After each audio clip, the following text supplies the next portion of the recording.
Hey, this is Dave DeCamp from antiwar.com. This is anti-war news for Monday, February 5th, 2024.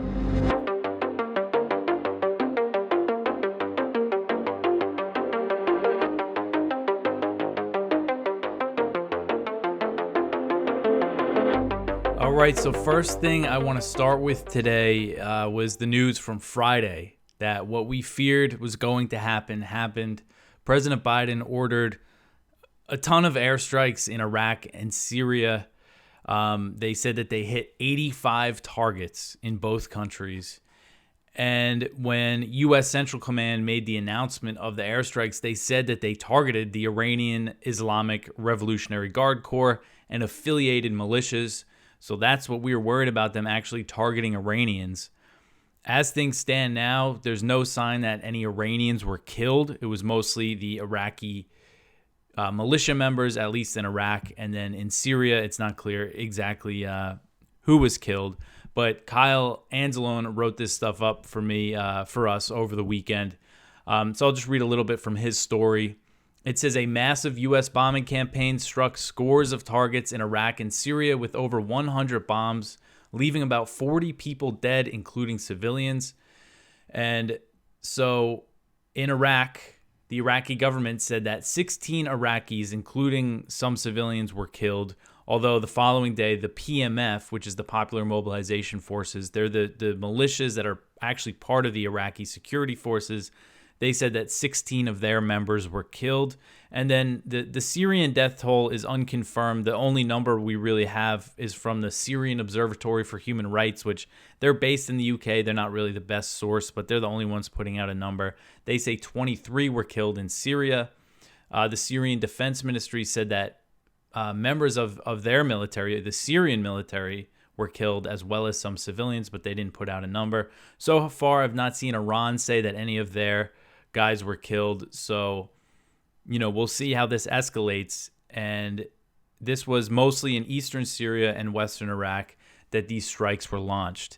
Now, to get into the next story, the top story at antiwar.com today, the U.S. seems to be threatening that they're not done. The U.S. refuses to rule out strikes inside Iran. So National Security Advisor Jake Sullivan on Sunday refused to rule out direct U.S. airstrikes inside Iran while discussing the widespread bombing the U.S. launched in Iraq and Syria on Friday. And of course, these airstrikes, they're saying, were in response to the drone attack in Jordan on the Syrian border that happened on January 28th and killed 3 U.S. troops. So Sullivan said this while appearing on CNN's State of the Union. He signaled that the bombing campaign is not over, saying that the U.S. is planning more actions. So when asked if the U.S. has ruled out launching attacks on Iranian territory, Sullivan said, quote, "Look, sitting on a national TV program, I'm not going to rule in and rule out any activity anywhere," end quote. So, and it's important, remember, as I've been covering a lot, the U.S. is blaming Iran for the Jordan drone attack, even though they have no evidence. They freely admit that they have no evidence that Iran was directly involved. They say they're responsible because they arm the Shia militias the U.S. believed what was behind the drone attack. So that's really it. And we've seen other comments from U.S. officials kind of hinting that more strikes in Iraq and Syria could come. And that's what they were saying before the initial round was launched. And again, they said that they dropped about 125 munitions, 125 bombs on Iraq and Syria. All right, so the next one here, Iraq and Syria were not the only place that the U.S. bombed over the weekend. The U.S. and the U.K. launched another round of heavy strikes on Yemen. So the U.S. and Britain launched another round of joint missile strikes in Yemen on Saturday night as the situation in the Red Sea continues to escalate and the Houthis still show no sign of backing down. So U.S. Central Command said the strikes were launched against 13 targets in 36 locations in Houthi-controlled Yemen, which is where most Yemenis live. Houthi military spokesman Yahya Sarria said that there was 48 strikes in total in multiple governance or provinces, including in Sana'a, Hodeidah, Taiz, el-Balah, Hajjah, and Sadah. So that's a lot of areas where these strikes were hitting. And CENTCOM claimed that the strikes hit multiple underground storage facilities, command and control missile systems, drone storage, and other operation sites. The command said that the bombing, so it was launched by the U.S. and the U.K., and they say it was supported by Australia, Bahrain, Canada, Denmark, the Netherlands, and New Zealand. So Bahrain has been the only Arab country that I've seen, lumped into this group of countries that say they're supporting the U.S. in the Red Sea against the Houthis. So this was on Saturday night, late Saturday night, Yemen time, and then early Sunday, a few hours later, CENTCOM said that it launched another strike against a Houthi anti-ship missile. And on Sunday, the command said that it launched 2 more rounds of. So the U.S. bombed. Is my math right here? Yeah, they bombed Yemen 3 times on Sunday. And when we're talking total rounds of airstrikes, so the one that the U.S. and the U.K. launched was pretty significant. I count that as like a round of airstrikes, the same as when the U.S. announces that they just bombed, one Houthi missile or something. So by my count, there's been 18 rounds of airstrikes, U.S. airstrikes. Sometimes the U.K. joined in, but it was mostly unilateral U.S. airstrikes in Yemen. So 18 times since January 12th. So this is a pretty serious bombing campaign that's going on here. And I believe the more extensive ones, they launch from fighter jets and warships. It seems like the ones where they just say, oh, they hit a Houthi missile that was preparing to fire or something. It's usually Tomahawk missiles that they launch from, Navy destroyers and other warships in the Red Sea. And again, the Houthis still saying that they're not going to back down. Syria, the military spokesman, said on Sunday, quote, "These attacks will not deter us from our moral, religious, and humanitarian stance in support of the steadfast Palestinian people in the Gaza Strip and will not pass without response and punishment," end quote. And the point I always have to make is that the U.S. backed a Saudi-UAE war against the Houthis, a brutal war from 2015 to 2022 that killed at least 377,000 people. Huge bombing campaign. There was a ground campaign, huge battles on the ground, and that didn't stop the Houthis. If anything, it made them stronger. So the idea that what the U.S. is doing is going to really put a dent in the Houthis is just not right. All right, so the next one here, Iraq declares 3 days of mourning for those killed in U.S. airstrikes. So on Saturday, Iraqi Prime Minister Mohammed Shia al-Sudani declared 3 days of mourning for the Iraqis killed by U.S. airstrikes that were launched on Friday. According to a statement from al-Sudani's media office, the Prime Minister declared the days of mourning, quote, across state departments and institutions as a tribute to the martyrs of our armed forces and civilians who lost their lives due to the U.S. airstrikes on the Akashat and Qaim areas in the western Anbar province, end quote. The statement said that Iraq was also summoning the U.S. envoy to protest the strikes. So Iraq, of course, is not happy about this. They have not been happy about any of the U.S. airstrikes that have happened over the past few months since mid-October, when the U.S. bases in Iraq and Syria started coming under the attack. Remember, the U.S. launched several rounds of strikes in eastern Syria and Iraq since October. These ones that they did on Friday were the most extensive by far, but this has been going on now for quite some time. And the PMF, the Popular Mobilization Forces, who lost fighters in the strikes, they put out a statement on Sunday saying that Iraq must be cleansed of U.S. forces. The leader of the PMF said, quote, "The American aggression was a direct targeting of the Popular Mobilization Forces. This incident will not go unnoticed because it represents a shameless targeting. The land of Iraq must be cleansed of foreign presence," end quote. So going back to the Iraqi prime minister's statement, you notice that they call them members of their armed forces because that's what the PMF is. And the PMF and the U.S. were actually on the same side against ISIS and fought on the same side in some pretty major battles, like the Battle of Mosul, the one when ISIS controlled the city. So it just shows what a mess, U.S. the whole U.S. policy in Iraq is. And the group that's been taking credit for most of the attacks on U.S. bases in Iraq and Syria calls itself the Islamic Resistance of Iraq, and that includes a lot of these Shia militias that are part of the PMF as well. It's kind of vague. They keep it, I think, intentionally vague who's actually in that group. But anyway, and so Iraq and the U.S. they did start these discussions about the future of the U.S. military presence. But it doesn't seem like that's going to be a quick process. But this is just going to increase the calls from Iraq for the U.S. to get out.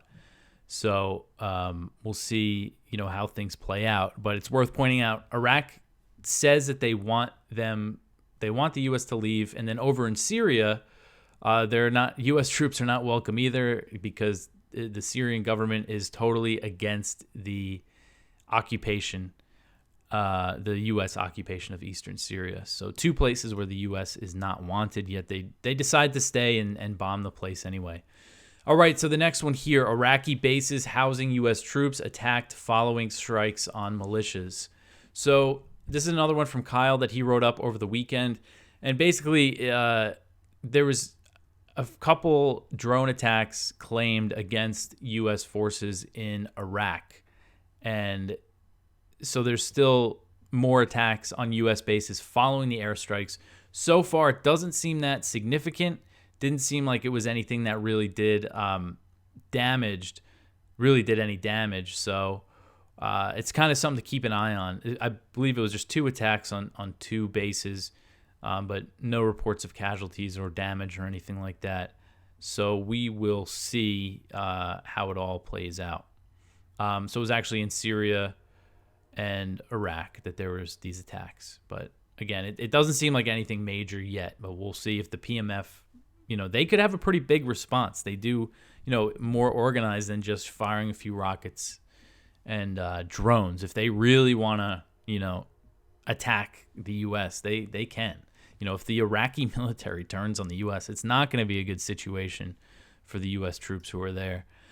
All right, so the next one here, the Senate unveils a $118 billion foreign military aid bill. So the Senate, they've been negotiating this behemoth foreign military aid bill that also includes spending for the border. They've been trying to get a deal on border policy, migration policy, and they reached a deal, and the Senate Appropriations Committee on Sunday unveiled a massive $118 billion spending bill that includes military aid for Ukraine, Israel, and Taiwan, as well as spending for President Biden's new war with the Houthis. So they're lumping it all in together. And this bill is a result of months of negotiations between Senate Democrats and Republicans on border policies, and it includes $20 billion in border spending. The rest of it is mostly foreign military aid. So it's not clear if this is going to pass. Some Republicans in the Senate are not happy with the deal, and then there's some kind of progressive Democrats who think that the border agreement, the measures are too restrictive of immigration. And then in the House Speaker, Mike Johnson, has flat out rejected it. He says that it's going to be dead in the House. And because he is a big Israel supporter, Johnson says that there's going to be a vote on the House floor this week for a standalone bill for Israel for $17.6 billion to support the Israeli slaughter that's happening in Gaza. So it looks like they're going to try to push that through. If that passes the House, which it probably will, the question is if it's going to go through the Senate or if the Senate's going to try to get the big thing passed. So anyway, this $118 billion spending bill, it includes $14.1 billion for Israel, so a little less than what the House just passed for Israel. It includes $60 billion to spend on the proxy war in Ukraine and $4.8 billion to support partners in the Indo-Pacific, and a portion of that is going to go toward replenishing weapons that the U.S. sends to Taiwan. So that means more military aid is on the way for Taiwan, which is hugely provocative toward China. The bill also provides $2.44 billion to U.S. Central Command to address combat expenditures related to the conflict in the Red Sea. So funding that new war, and I call it a new war with the Houthis. The U.S. has been involved in a war against the Houthis for a long time, but this is a new it's directly the U.S. and the Houthis are fighting directly. All right, so the next one here. So this is just kind of a separate story on the Israel bill that Johnson has put forward. So again, it's $17.6 billion, and that's a lot of money. It includes funds to replenish Israel's missile systems, provide Israel with advanced weapon systems, and produce more bombs and artillery shells. And it also provides funding to replenish U.S. stockpiles of weapons that have already been sent to Israel. And this is all to support the massacre that we're seeing in Gaza, which at this point has killed over 27,000 Palestinians and 11,500 children. And according to Ynet, the Israeli news site, over 25,000 tons of U.S. weapons have been delivered to Israel since October 7th. And it's not clear where they've got all the money to deliver all those weapons. And they're not being transparent at all about what they're delivering. If you see with the Ukraine aid, when they announce weapons packages, they put out these lists of everything that they're sending Ukraine. I'm sure there's some things that they're not telling us, but it's much more transparent than what's happening with Israel. We really don't know all of the things that they're sending to Israel to support what's happening in Gaza. All right, so the next one here, the Israeli army is behind a graphic Telegram channel. So this is an article from Haaretz, the Israeli paper, and it says the Israeli army admits running unauthorized graphic Gaza influence op. So I think I might have covered this on here. Haaretz had a report a few weeks ago about this Telegram channel called 72 Virgins, and it puts out really disgusting, brutal content of Hamas fighters being killed and in some cases kind of maimed and tortured, just really horrific things with like horrible captions and things that they say. And so that report from Haaretz, they had some evidence that it might have been the Israeli military psyops behind that Telegram channel, and they denied it at first, but now they've done an investigation and they admitted, oh yeah, it looks like it was some members of the military behind this thing. They're claiming it was unauthorized, but I wouldn't be surprised if this was authorized, if this was, just Israeli psyops that they didn't have any problem with putting out there. But so some of the graphic content includes images of dead bodies of Hamas members captioned "Shatter the Terrorists' Fantasy." On several occasions, they posted exclusive material from investigations or information that was only available to the defense establishment at the time, boasting that it was exclusive from Gaza. They uploaded thousands of videos and still images of the killing of terrorists and the destruction in the Strip, and encouraged the channel's followers to share the content so that everyone can see we're screwing them. The operators used coarse language in a bid to obscure the IDF's involvement in the channel. So one post read, quote, "Burning their mother, you won't believe the video we got. You can hear their bones crunch. We'll post it right away. Get ready," end quote. Photos of Palestinian men captured by the IDF in the Strip and the bodies of Hamas members were captioned, quote, "Exterminating the roaches, exterminating the Hamas rats. Share this beauty," end quote. So, of course, no shame about the horrible things that they are sharing. All right, so the next one here, I just put in the live update from Al Jazeera about the situation in Gaza because there's been a lot of strikes and a lot of destruction in the past 24 hours or so. So rescue teams, so there was a lot of strikes in Deir, el-Balah, which is in central Gaza. And it said their live update thing says that rescue teams search for survivors as local authorities say 30 people were killed in Israeli air attacks on safe homes and a mosque in central Gaza. Health workers, patients, and displaced Palestinians are trapped inside the Al-Shifa hospital in Gaza City. Again, I guess Al-Shifa is under siege again. And there's video showing Israeli snipers killing Palestinians nearby. It seems like there's a lot of fighting now again, like between Hamas and Israeli troops on the ground in the north. So Hamas is really making a comeback in northern Gaza. And another thing that happened over the weekend, Israel increased its strikes on Rafah, the city in the south where there's over 1 million Palestinians. They said it was a so-called safe zone, and they're expecting to launch a ground invasion, a ground operation there. So everything's still, really intense. All right, so the next one here, the UN says that 17,000 Gaza children left unaccompanied. So this is another article from Al Jazeera. There's just something about this, I hadn't really thought about. We see these horrific statistics of the number of children killed, but this is about the ones basically left without parents, and whether they're killed or they're separated. And I think in many cases that they're actually killed. So at least 17,000 children in the Gaza Strip have been left unaccompanied or separated from their families nearly 4 months into Israel's assault on the enclave, the United Nations Children's Agency estimates. Nearly all children in the Strip also require mental health support, UNICEF said on Friday.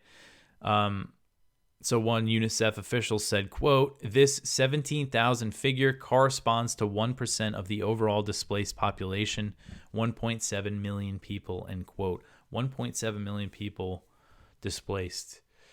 And they say each one is a child coming to terms with a horrible new reality. And you see a picture here of a Palestinian girl with, looks like she's missing a foot. So that's another thing, is the number of children that have been maimed is just horrific.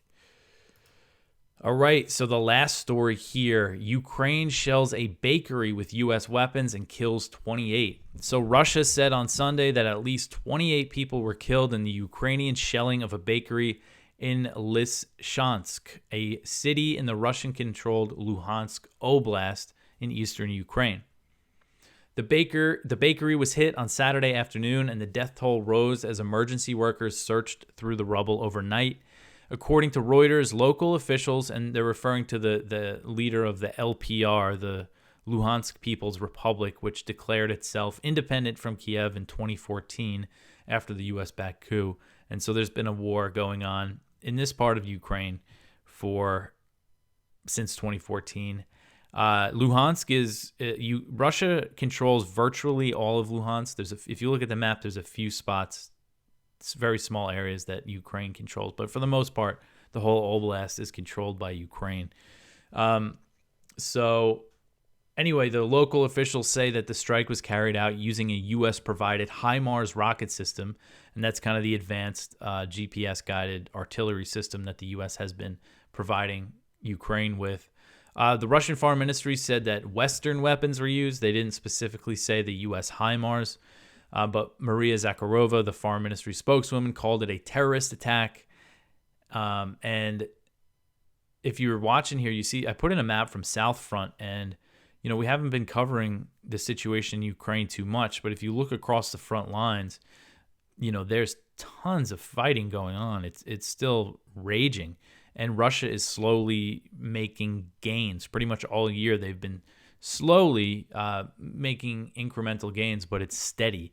So Ukraine is certainly just not in a good position when it comes to the way the battle lines are moving. And because of that, we've seen more Ukrainian attacks, I think, inside Russian-controlled Ukraine. 97 Ukrainian drones were downed on Sunday, over the past 24 hours on Sunday, according to the Russian Defense Ministry. So it shows that Ukraine is, their mindset, I think, is try to just do as much damage as we can to Russia, away from the front lines. And we saw that because if you remember last month, there was the attack on the market in Donetsk that killed 27, and then Ukraine downed a Russian military transport plane that was inside Belgrade, inside Russia, that Russia said was carrying dozens of Ukrainian POWs. And Putin actually said that was downed with a U.S. Patriot missile. I'm not sure if that was confirmed or not, but it just goes to show what Ukraine is doing with these weapons that the U.S. is sending over there. So that's it for the news for today. Please go check out our viewpoints. We have one from Ted Snyder. The democracy versus autocracy narrative has a Ukraine problem. One from Kelly Vlahos. Beware the Iran Pearl Harbor moment. One from Ramsey Baroud. History, olive trees, and football. What keeps Palestinians strong? One from Douglas McGregor. To bomb or not to bomb Iran? That is the question. And one from Gideon Levy. 11,500 children killed in Gaza. A horror with no explanation. So that's it. You could always support this show by sharing it, telling your friends about antiwar.com, like, subscribe, all that stuff on YouTube and Rumble. Anyway, I'll be back tomorrow with some more news for you. Thanks for listening.